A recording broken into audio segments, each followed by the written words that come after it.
we will have a beautiful time tonight. Thank you all. Thank you all. I can see your messages. I appreciate it. All right, I'm going to start with a story. I'm going to start with a story. Um, okay, just a moment. All right, so why you keep sabotaging yourself and how to finally stop. So I'll start with a story. This is a familiar story for a lot of us here. So there is this young boy. I mean, I teach, some of you know that. So I've worked in the education space for over a decade now, close to 2 decades actually, So um, this is a very familiar scenario I'm about to paint, but true story. So there is this young boy that I once taught, and he was very intelligent, very smart guy. But you see, when it gets tensed, all right, and you ask him certain questions, he just breaks down. He breaks down. You just see him, he starts fidgeting. He sometimes he even gets to the extreme that he just starts crying. He can't just answer any question.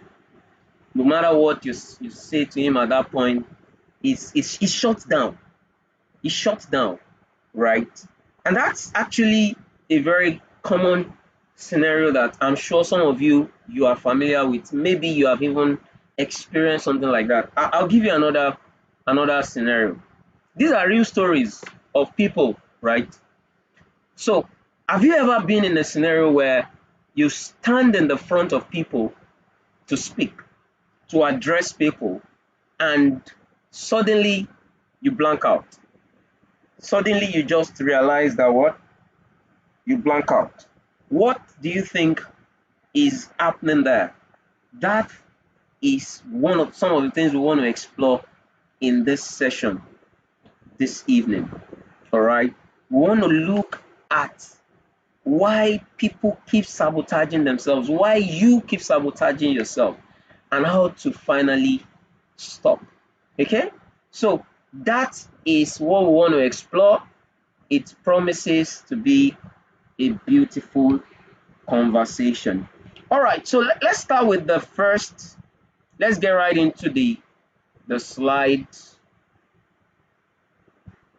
Yeah. Okay.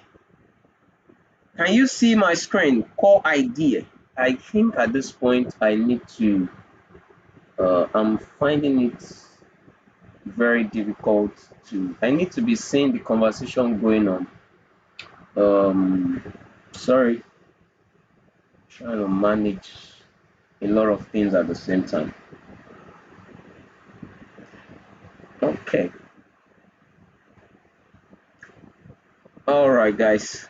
I'm trying to manage multiple screens, so forgive me. I'm still learning this how these things work. Okay, so I'm on slide 2 now, right? Okay, so let me get back to my. I hope I can really see the charts. The charts. Okay, I think what I'm gonna do is I will add a screen for the chart. Okay, just give me a moment. Let me see if I can add a screen for the chart.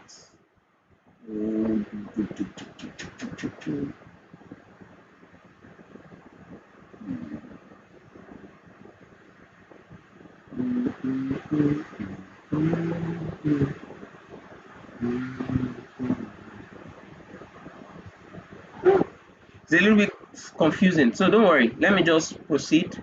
I'll come back to the chat box later. Don't worry, I'll come back to the chat bot later. So, but you can see the screen, right? Yeah.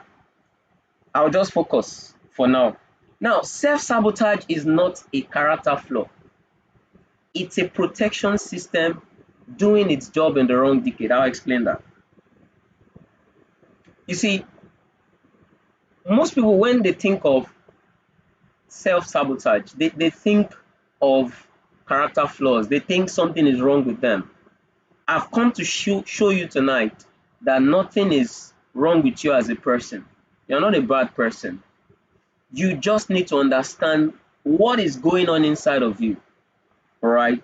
It's actually a protection system inside of you. It's like an alarm. You would understand it as I get deeper into it.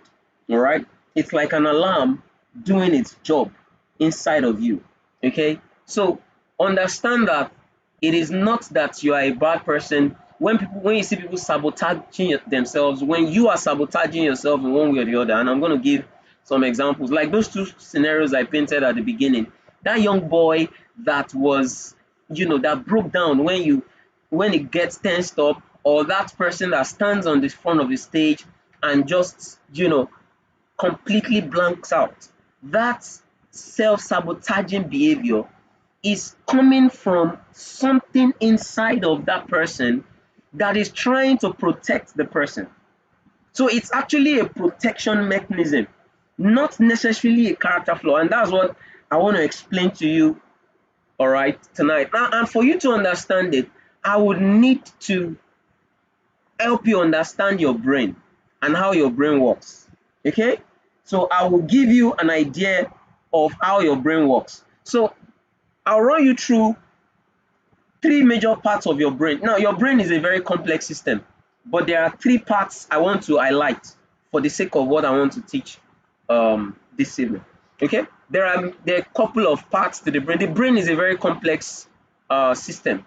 Okay? So now, if you look at my hand, I'm sure you can see my hand, though I can't see you, but I believe you can see me. Okay? So if you look at my hand, you would see that there is this part of my hand, all right? This is like your spinal cord. This part of your brain is called the brain stem. It is the part that connects to the spinal cord. It's actually like it's under the brain level, the brain. It's at the bottom. Okay, it's the part that connects to your spinal cord. And generally, the brain stem is for all the activities that regulate your normal life, your breathing, your blood circulation, everything that keeps your normal life running. All right, it's in the brainstem. All of those activities, it's generally not in your control. Your heart breathing, everything that keeps your body running, all the blood that is flowing, it's the brainstem that is controlling all of those activities. All right. Now you have the amygdala. So look at my hand now. The amygdala is in the center of your brain. The amygdala is a small part of your brain. All right, like an almond-shaped, object. It's in the center of your brain. It's a very small part. And generally, the job of the amygdala is like the emotional center. Write that down. The amygdala is your emotional center. The job of the amygdala is to keep you safe. Please note. The job of the amygdala is to keep you safe. Is somebody with me? The job of your amygdala is to keep you safe, right? That's what the amygdala does. The amygdala simply keeps you safe. Are we together? Your amygdala keeps you safe. Okay, I think I found a way to figure out the charts now. All right. So your amygdala keeps you safe. All right. Every time, what your amygdala does is that it scans your environment. It's always scanning for threats in your environment. So it's always scanning per second. It's always checking. Is there anything here? Any threat here? Once it detects any threat, it triggers 3 response default. It's either fight or flight or freeze. Take note of that. The amygdala triggers the fight or flight or freeze response whenever any threat is detected in your environment. So you see something, you see an object that scares you. You see something, anything that creates threats, your amygdala picks it up. Your amygdala is an emotional regulator. That's why it's called the emotional center. That's its job. All right. So it is always scanning for threats. Don't just follow me. You will understand the connection. This is very, very powerful. Once you understand this, you will understand how your system works. All right. So your amygdala's job is to keep you safe. It is there to keep you safe. That's the reason why once a child touches something that hurts it, it draws back. That's the amygdala telling you, hey, this is danger. This is danger. So once you pick any danger, it keeps you safe. Anything the brain perceives as danger, your amygdala will trigger stress hormones.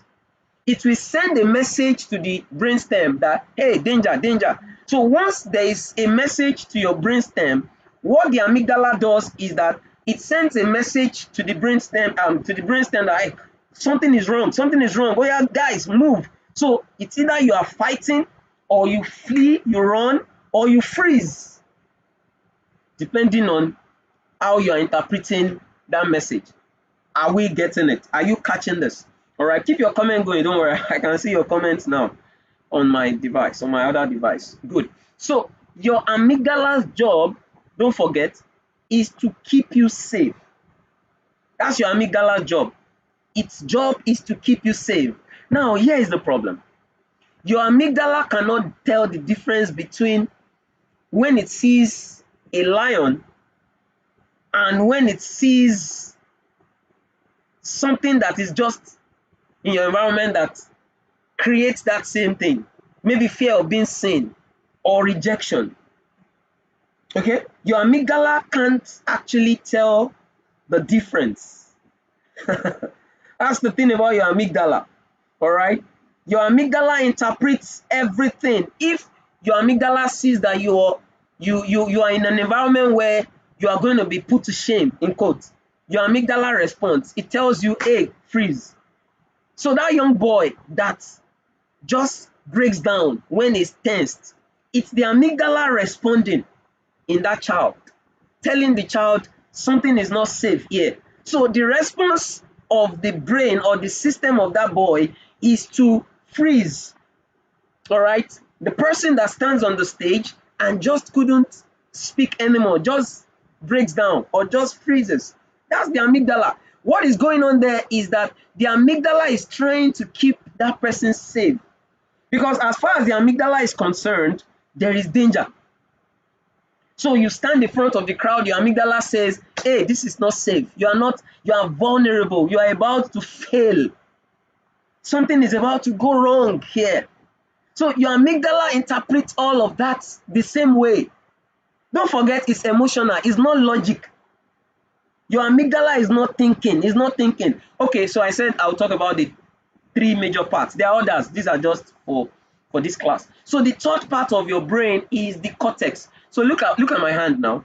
The cortex is the part that covers if you look at the image on the screen, that's like what you are seeing most times there is the cortex. The cortex is like the layer on top. All right? It's the cover. Okay? So now you see, the cortex is the logic part of your brain. That is the thinking brain or the rational brain. Are we together? The cortex is the what? Is the rational brain or the thinking brain. So the thing is that, you see, okay, I think I need to move to the next slide. The amygdala is emotional, but the cortex is logical. Follow me. Your amygdala is logical, is emotional. The cortex is logical. The amygdala is very fast in response. It's always, because like I said, it's meant to keep you safe. So its response is so fast. All right, but the cortex is a slow responder because the cortex needs to process many information. Your cortex is trying to see, okay, this one, what is the, so before your cortex processes it, your amygdala already sent signal and your body has started moving. Who is getting it? Do you see what's going on there now? Before your cortex picks anything, before your cortex interprets the information, your amygdala has already said, hey guy, threat, alarm, danger. Your body already goes into motion. The stress hormones are released into your system. Your heart starts racing, beating fast. Your eyes becomes more focused. In that moment, you are not seeing so clearly. In that moment, so many things are released into your system. Your body is in flight mode. You want to either run or something like that. That's your amygdala doing its job. But your brain now comes down and say, okay, this thing is not as dangerous as I think it is. So your cortex is slow, is a slow responder. Another important thing you should know about the cortex is that the cortex doesn't develop until your mid-20s. Okay?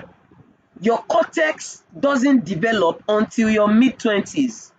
Now, this begins to help you understand why it takes a level of maturity to make better and more informed decisions. Because that's your job, that's the job of your cortex. The cortex is the decision center of your brain. That's where you think, that's where you process information, that's where you make rational decisions, that's where you make conscious choices. The amygdala is unconscious, it just responds. Once it picks anything, microseconds, boom, every part of your body is fired, it starts moving, and it starts working from when you were a baby. Are you seeing what is going on now? Your amygdala has been operating from when you were a baby, but your cortex did not even start developing until when you probably started getting to preteens, then teen years, it started improving in maturity. Your amygdala, your prefrontal cortex doesn't get fully developed until your mid-20s. So it starts developing from like your preteens. That's when you see that children start developing rational thinking. Who is getting what I'm talking about? That's when children start developing rational thinking. They can process information. That's when they can, they can reason, they can ask questions, they can challenge you. When you give them instructions, they are asking you why from their preteens, right? But that part of their brain is not yet fully developed until when you get to like your mid-20s. Do you see what's going on? But your amygdala has been working since when you were a child. In other words, you have been responding emotionally from when you were a child. Someone who is catching this. You have been responding emotionally from when you were a child. In other words, from your baby stage, you have been interpreting the world through an emotional lens. Come on, who is with me? Who is with me? Who is catching this? You have been interpreting events through an emotional lens from when you were a baby. Kai. Who is catching this? Who is catching this? Ooh. Do you see what's going on? You have been interpreting events emotionally from when you were a baby. So what is going on is that, you see, your brain has interpreted so many things as threats from when you were a child. So, and the way the brain works is that the brain stores information. The brain stores information, all right? So, anytime you have any experience, your brain will store it for another time. Because your brain wants to be able to make faster decisions. It wants to be able to keep you safe. Don't forget, the job of your amygdala is to keep you safe. Never forget that. The job of your amygdala is to keep you safe. So this is what happens. Once your amygdala senses that there is a threat, your amygdala will pass all those information to your system, your body moves. But it does one more thing. It creates a rule. It stores that rule in your brain for another time. In other words, when we see something similar to this, we should run because this is threat. So I'm sure many of you can relate with this. Has any of you been pursued by a dog before? Who can relate with that? Has any of you been pursued by a dog before? Or you have been bitten by one dangerous insect, maybe scorpion or any animal or anything, maybe snake. If you've ever had such experiences and you set your eyes on such animals or such creatures, do you notice that immediately you run? Immediately, some people even shout. Why? Because the brain stores that thing. That whenever you see something like this, it is danger. Thank you for confirming that. That somebody was sharing a story recently. I listened to one message and was sharing a powerful story of a lady that was she was in the kitchen. Okay, they had a few group of friends, they were together. So I think she and somebody else were in the kitchen and something happened, maybe gas sound or something, and she shouted. Why did she shout? The other person was like, hey, what's going on? Why? But what was happening was that when she was, many years back, I can't remember how many years, but many years back, she had a fire accident in the kitchen. So that thing left that residue in her memory. What is going on is that the amygdala stores that thing. Your system, your brain stores it. Your brain stores it to keep you safe for another time. So anytime you experience threat or danger, what is going on is that your brain creates a rule to keep you safe. There's a reason why I'm taking time to explain this, because I need you to get it. Once you get this thing, you will understand what is happening to you. You will get Ooh, this is very powerful. All right. So whenever you experience a threat situation, your body not only responds in the immediate, your body also stores that thing for subsequent times. Your body stores that memory. Your body stores it so that it stores both in your brain and in your body. So it is neurological, at the same time it is physiological, because your body stores this thing. So it's kept in your body. That's why when you see certain things, you just run immediately. It is because that thing has been wired. It's a memory. So what most people are dealing with actually is memory. All right. So let me give practical example so that this will make a lot of sense to you. But are you catching something? Is this making sense to you? So for example, when a parent withdrew love from a child, maybe because of what the child did, the brain interprets that thing because that's a threat to that child in that moment. That's a threat to that child. All right. So when that happens to that child and the child is threatened, so next time the child has developed a response that, okay, when love is withdrawn, this is how you should respond. There is no point. There's no point opening your heart. Just close your heart. So your brain, anytime that thing happens, your brain will just reproduce that same pattern. Do you see? Your brain just simply reproduces that pattern. Another example, wanting too much leads to disappointment. So there are some of you grew up in an environment where they told you, stop talking. They always shut you down. Whenever you want to talk, they tell you your own is too much. Your own is too much. Who can relate to that? And because you kept hearing that, you shrunk, you held back. What has happened is that your brain has interpreted that thing as threat. So your brain has taught you that there is no point talking a lot. Just keep back. Don't talk. Don't share your opinion, because what? They will talk you down. Your brain has interpreted that information from when you were a child, and it has stored it in your memory. So even now that you have grown up, you are still interpreting such environment, such experiences the same way you have always interpreted it from when you were a child. Who is catching this? The same way you have interpreted it from when you were a child. Another one, being seen leads to hurt. So if I show up, I'm going to be hurt. So what's the point? Stay small. Just stay small. That's memory. It's a rule. It has been stored in your memory. So anytime you want to show up, anytime you want to speak, I'm sure some of you can relate with it. Some of you probably struggle to speak in class. Maybe you have spoken when you were a child and people laughed at you. Who understand what I'm talking about? Maybe when you were a child, you spoke and people laughed.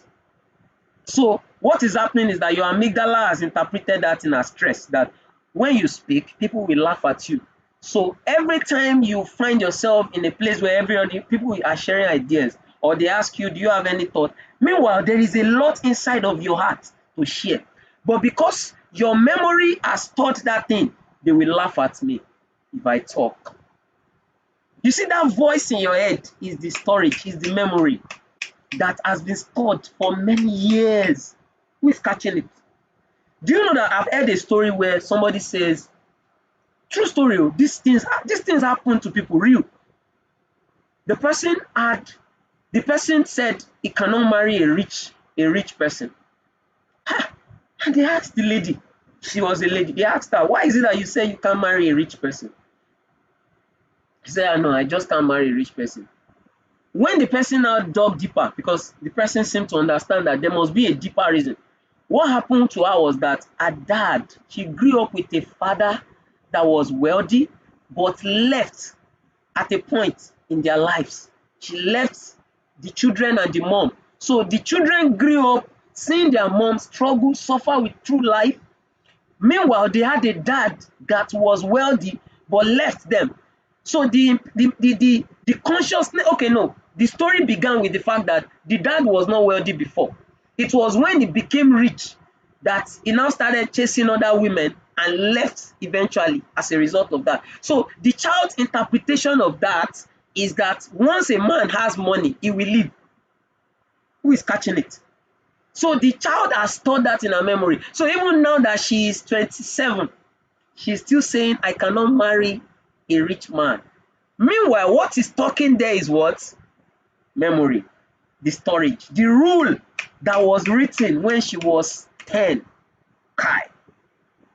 Can you see that it is not demon possession right there? It is a storage, it's a pattern, it's a rule that has been written. And don't forget where we started from. It is your amygdala simply trying to protect you. That thing is protection. It's just that right now, it is no longer protecting per se. It is still protecting, but it is keeping you from the best of life that you are meant to have. Do you know that some people cannot receive love? When you love them too much, they start feeling like, I mean, I've heard people say things like, why should we not fight in relationship? If a relationship is too quiet, we are not always gbas from time to time, something is wrong. I've heard things like that before. Why? It is because that person grew up with the mindset that for there to be love, we must always fight. Love means fight. Whoosh. Kai. So for that kind of person, they cannot interpret love as gentleness, as too much care. There are some people that once you start becoming so caring, they pull back. Who has met people like that? Talk to me. If you have met people like that, just give me a comment in the comment box. They cannot, once somebody start getting too caring, you start giving them, maybe you start commenting them, you're always caring, they are worried like, hey, you know why? Because to them, that thing is another hurt is coming, another heartbreak is coming. So that thing is their subconscious telling them, hey, danger. So their amygdala will say, hey, guy, calm down. So it will pull them back from trying to respond. It is amygdala protecting you, but meanwhile, it is keeping you away. So this is the word I'll use. I'll call it survival. You see, your brain has written certain rules to help you survive. It's survival. Don't forget, the job of the amygdala is to protect you, right? It's to keep you safe. So what is going on is that you learned how to survive as a child by responding in certain ways. So since they said I should always keep silent, you have learned to always be silent. Your silence is your survival response. Follow me. That thing you developed as a child is how you learned to survive. So some of you probably grew up in an environment where people suffered a lot. Maybe there was no money, so they told you just manage, just survive. So you learned how to survive, you just keep silent, you do as if everything is fine, but meanwhile you are dying inside. You are dying on the inside. It is because that your system has built a survival mechanism Don't forget, the job of your system is to keep you safe. So every time you meet similar situation, money gets into some people's hands, they start wasting it because that is what they learned. They learned how to survive. Once any resource comes, you just have to spend it. Because that's how they grew up. That's the survival. But here is the problem. Those rules, they were once brilliant. They were brilliant adaptations that kept you safe. But right now, it is still keeping you in that loop. Your brain is still repeating that same pattern. Your brain is still bringing back that same thing. Everything is coming back over and over again. Something that happened when you were 5 or 7 or 10 or 12. So every time you see something similar, your brain tells you threat, threat, threat. Don't forget, this is not logic. Your cortex, once your cortex will always get out of the way. Once your amygdala senses threat, cortex will clear road. Bam! Your amygdala sends message straight. So it is default response. What I'm trying to tell you is that what is happening to you right now is default response. It's not conscious. You are not thinking about it. You just respond. That's why you see you cannot tell that kind of person to stop, because it's not like they are consciously doing it. Oh, who gets that? It's not conscious decision. It's an emotional response. It is a survival instinct that is playing out in that moment, trying to keep you safe. Don't forget. Meanwhile, you are in a different environment, but your brain is still interpreting this thing as danger. It's like an alarm. It's like an alarm. Once it sees smoke, the fire alarm starts blinking, starts giving that sound. You cannot tell the alarm to keep short as long as the smoke is still there. What we need to do is to check where is the smoke? Where is the smoke? We need to get to the root of the problem. So some of you find yourself procrastinating. You are procrastinating not because you are lazy. You are procrastinating because you have learned that when you want to, this is the only way to keep yourself safe. So your procrastination is actually survival response. So instead of doing that thing, your system says, hey, this thing is dangerous. Don't stress yourself. So you say, I'll do it tomorrow. I'll do it later. That procrastination is survival. Is your brain trying to hold you back? So your brain is running that software that was installed when you were a child. Do you see? That's what is going on. That is what is going on. Who is getting this? Let me check. The YouTube. Give me a fire if you are catching this. Give me a fire emoji if this is eating you so far. Give me a fire emoji if you are catching some light. Come on, let's go. If you are receiving some insight here. Whoosh. My. This is a powerful thing. Once you understand this, it changes everything. Can you still hear me? Give me a fire emoji if you are receiving so much insight. If this is making so much sense. Yes, thank you for that. Thank you for that. Thank you for that. All right, so let's move on. Let's move on. So let me show you what self-sabotage actually looks like in practice. It is the bodyguard, that guy trying to protect you, showing up when he's not invited, just showing up every time. Once it detects something similar to a threat you experienced as a child. So some of you You were abandoned as a child. You were rejected. So you learned to hide. You learned to shrink. You learned to hold your opinion to yourself. So today, you are not always wanting to express yourself. So some people that you think they are shy, is actually not they are shy. It is that they have learned how to hold back. They have learned how to survive. They probably grew up in an environment where they were always intimidated. They were always shut down. So that shyness is survival. That is the way they survived that season.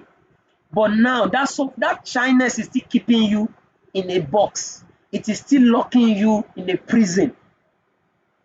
So it is your body trying to protect you, but it is doing it too much right now. Because that thing is no longer, there is no real threat right now, but your body is still interpreting that thing similar as a threat. So your teacher tells you, Tolu, can you tell us, can you share something with us? And immediately you start fidgeting. It is your childhood responding in that very moment. Do you see? Some people start procrastinating before a breakthrough. It's self-sabotage. It is that thing responding. Some people just spend money, immediately it arrives. Some people cannot hold money like this. Once they see money, they want to spend it. They probably grew up where there was lack. So once there is any little change, they just, oh yeah, let's buy this, let's buy that. It's actually survival. Are you catching this? It's survival. All right? Pushing people away who genuinely loves you. That's self-sabotage. These are ways people sabotage themselves. Shrinking in rooms where you should expand. Some of you are meant to be, expressing yourself, sharing your ideas, but you cannot. You're always shrinking. What if I fail? It is actually survival. What is happening to you is that your body has learned to respond in fear, either flight or fight or freeze. Have you ever heard a comment before and immediately you respond with anger, you start fighting? It is that same thing. Meanwhile, that person probably did not mean it in that way, but you are responding like that because of how you have developed growing up. These are things that personally I've learned, I'm still learning, and they have helped me a lot. See, some people, when they get to a peak, they self-destruct. It is that same survival. It is their system telling them that any major success is going to put you in danger. So there is no point succeeding beyond this point. It's a ceiling. It's a ceiling that keeps them stuck. Wow. Whoosh. So here is the truth that I want you to know. You cannot discipline your way out of a protection response. Hear me. You can't use willpower. You can't force it. Some people say, I will stop. No, you can't. It is not a logical thing. It's an emotional struggle. That thing you are dealing with is not logic. It is emotion. It is something that has been wired into your system. You cannot use willpower for it. Have you read that place where Apostle Paul said this statement? The things that I will to do, I cannot. It is that same thing. It's a wiring. You don't use willpower to stop a wiring. It has been wired into you. What we need to do is to reset your alarm. Come on, who is catching me? So you cannot use willpower to stop yourself. See, if you have a child that always shrinks when you are asking him certain questions, it's not by shouting on that child, we are top now. No, the truth is that the more you are even doing that, the more you are strengthening the threat. So the child is interpreting threat. Everything you are doing in that moment is danger, danger, danger. The system of that child shuts down more.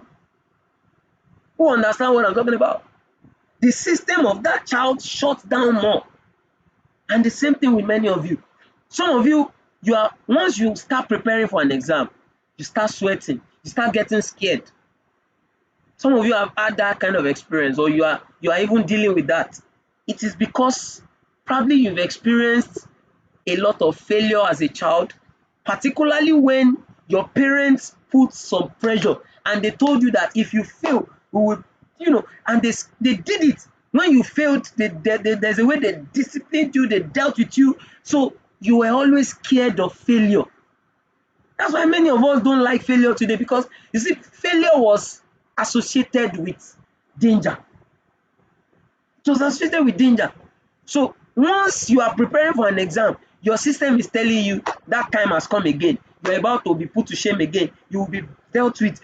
Meanwhile, maybe you have grown so much, nobody is going to beat you now, but you are still in that danger mode. Yes. Phobia, yes, that thing we call phobia is an emotional response. It's just your body responding, trigger to a memory that has been stored. But can I tell you what, guys? This is the good news. It is not why am I so weak. It is what is my brain still trying to protect me from? And why does it still think that's a threat? That's where I'm getting to now, as I begin to tie this up. So the question is not, why am I weak? Why am I procrastinating? Why don't I want to receive love?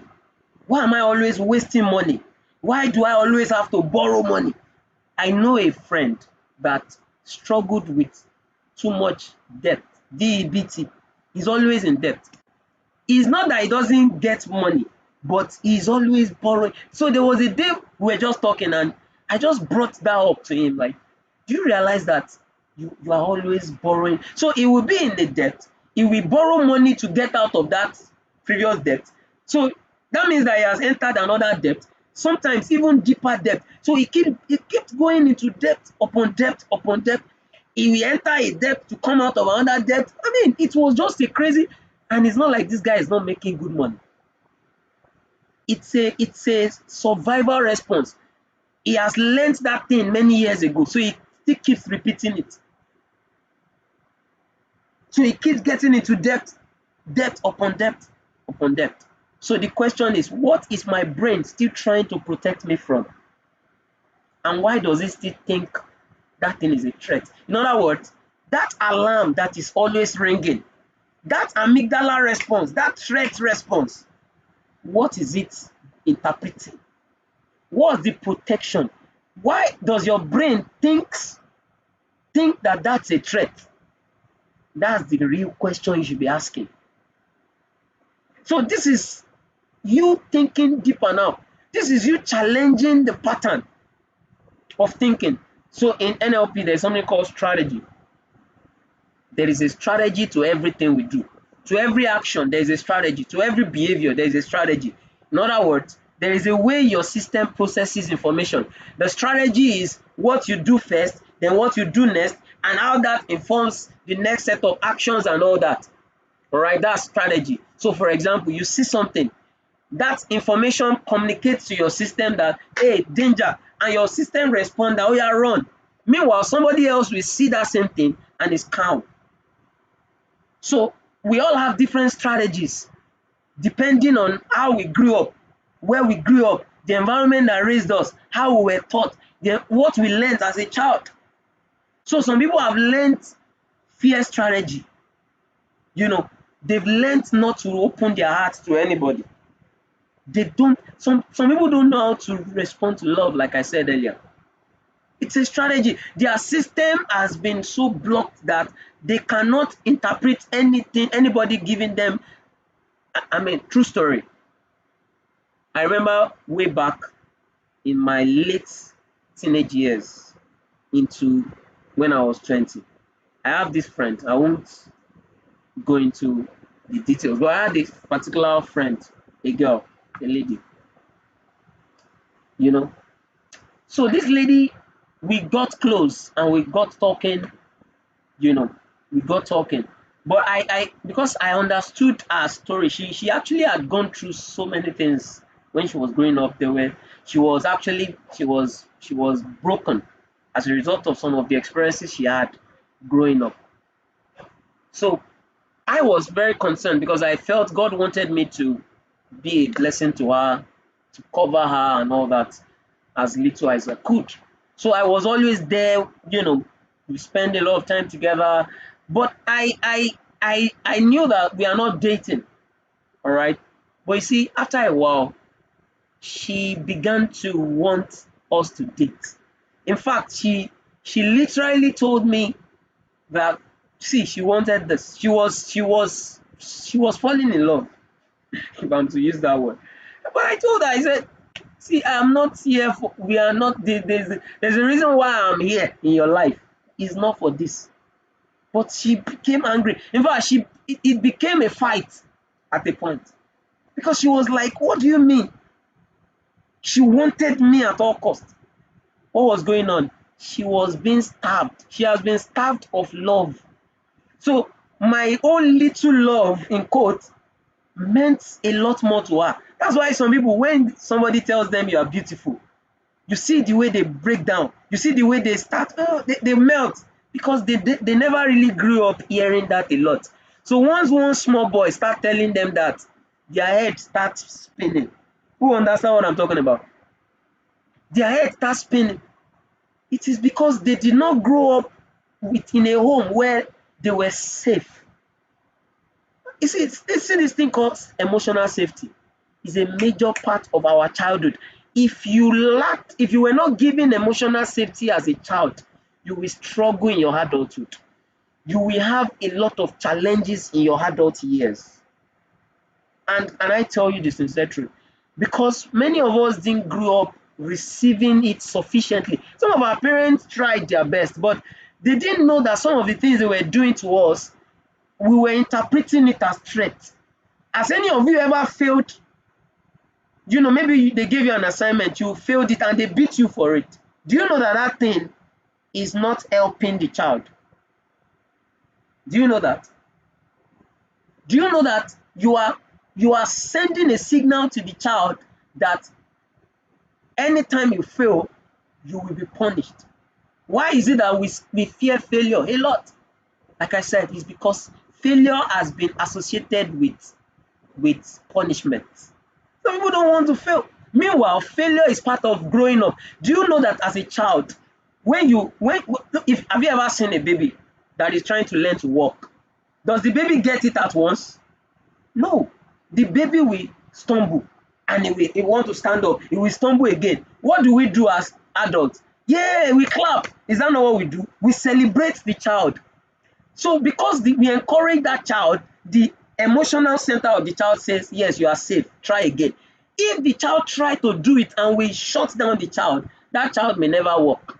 But because we celebrated that child, we encourage that child, we praise that child, the child will try again. So the reason why some of you today, you are scared of trying things is because that same treatment they gave you when you were learning to crawl, they didn't give it to you when you became 5, 6. They start shutting you down. When you try something, they say, what nonsense? What is this one that you are doing? What's the problem? It's nonsense. They shut you down. You see, they may be doing it out of ignorance, but your system is interpreting what? Threats, danger, run, hide. So don't talk, don't try. Do you see why many of you are scared of trying things now? Do you see why many of you are scared of exploring? Even though you are in the age of your life where you should actually explore. You should try things. Are you catching me? You should actually explore more in this stage of your life. Many of you listening to me, you are in your 20s. But even if you are in your 30s or 40s, doesn't matter. This thing applies. You can practice it. But for those of you that are in your 20s, this is the season to try a lot of things. I'm digressing, but I feel to say that to somebody. This is the season to explore. Listen, it is okay to fail. Try and fail. Start reworking that system that says failure is punishment. No. Go back to your childhood. Go back to when you were learning to crawl. I'm doing something to you right now. You may not know. But I'm taking you back to your safety time. When your system interpreted failure as positive, not negative. Go back to when you were crawling. You see? Because when you were crawling and you want to walk, they clap for you. So your system said, okay, I think I should try again. You try again. You stumble a little. That's it. So go back to that time. Go back. You will see that there is a lot you did. There's a lot you have been doing. Don't let anybody shut you down. Don't let anybody tell you that you don't have what it takes. That's not true. All right, so let's get back. So as I begin to wrap up, so the path forward is not trying harder. That's not going to solve the problem. You can't use willpower. You can't use willpower. It's not for you to force yourself. No, you're not going to solve your problem like that. You're not going to solve that problem like that. So what's the path forward? What is going to work is we need to first find the original alarm. What is the alarm that is ringing? We need to understand what that alarm was trying to protect you from. In other words, why do you always shrink back when people ask you to share your opinion, or when you are in a room and you are meant to give your ideas? Why do you always fear failure? Why don't you want to receive love? Why do you struggle with accepting love? You cannot receive compliments. Why? We need to trace the root of it. We need to understand what that thing is trying to protect you from. In other words, we need to go back to your childhood. We need to dig into your story. Then we now need to update your system. We need to rewrite the software. You see these three things I just listed here. There is a lot to it as I begin to wrap up tonight. But this is the key. This is the clue to solving the problem. And if you understand this simple clue, my God, it changes everything. It changes everything. Yeah, thank you, Ebenezer. The fear of failure has stopped us from experimenting, yes, because we couldn't, we were just scared. So many people are scared. So what we need to do is we need to go back to your childhood. We need to go back. What was that thing trying to keep you from? We need to understand what was going on inside of you. We need to examine the threat, and we need to now learn how to rewire that system. So this is where my framework comes in. Soul reset framework. The job of the soul reset framework is to get into the roots, and the first step is clarity. The first step is to examine the pattern. What is the wiring? What is running inside of you? Are we catching it? What is running inside of you that is keeping you stuck? We need to dig into it. It's not something that can be done in a class, in a single class like this. It's actually a framework. It's something I've developed, and it's something that I want to, bring people in to help people break out of that pattern. Some of you are struggling with certain things that were wired into you from when you were a child. So what you need is that to rewire that thing, and that's the job of the soul reset framework. All right, so as I wrap up tonight, if you want to identify your self-sabotaging patterns and begin your journey to true freedom and transformation, I want to invite you to Soul Reset Clarity Mastermind. It's not for everybody. In fact, I'm not looking for too many people. I just need a selected few, because see, it's not a room that needs to have many people. It's going to be an hybrid of a group class as well as one-on-one sessions, because some of those things that we are going to be doing, it will really help to unveil many things about yourself. You are going to learn a lot of things about yourself. You will discover so many things about yourself. All right, so this is my invitation. All right, if this is speaking to you, of course it's not free. You should know that by now. It's not free. It's not free. It's a paid program. All right, so if this is something that really you are interested in, you can send me a DM. Let's have a conversation. You see, I will give you the details. But what I'm doing is because I understand that many of you are still in a season where you are still trying to, build your career and all of that.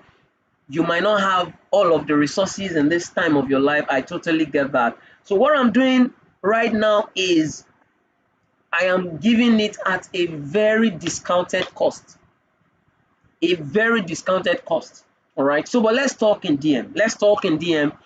If this is something you are really interested in, it's going to be a program that will help you uncover these patterns. You will see it clearly. By the time we are done, you will know what is running, the script that is running in you. You will know this, you will see the script clearly. Are you with me? You will see that script that is running in your own life. You will have a map. In fact, at the end of this session, you will have a what I call a sabotage map. You will have a sabotage map of what has been running, the script that has been keeping you stuck. You will see why you have been struggling. What I just did today was to explain the whole process, but this one will be practical. You will see yourself clearly like a mirror like this. We will take you through that process. In fact, there is also a tool that I'm going to share with some of you that will help you. It's an AI tool that I've developed, all right, but I'm going to be sharing it with those that are going to participate in the program that will take you on that journey together, all right? So I'm also going to have one-on-one session with the participants. There will be group sessions. There will also be one-on-one sessions. So it's a bouquet of loaded, life-changing, transformational experience, all right? So yeah, I'm going to wrap up at this point. I want to open the floor for questions. Is there something you want to clarify? Is there something you want to ask me? Let's do that quickly. Anybody, just drop it quickly in the comment. I'm looking at the comment box right now. All right, just drop it in the comment box. Anything you want me to clarify? Yeah, let's go. Anything you want me to clarify?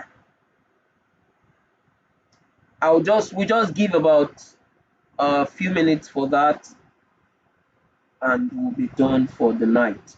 But have you learned something tonight? Have you learned something? Have you learned something? Have you learned something? Yes, Joseph, I can see your response. It's not like we are wired that way. It is because of how we grew up, how our parents raised us.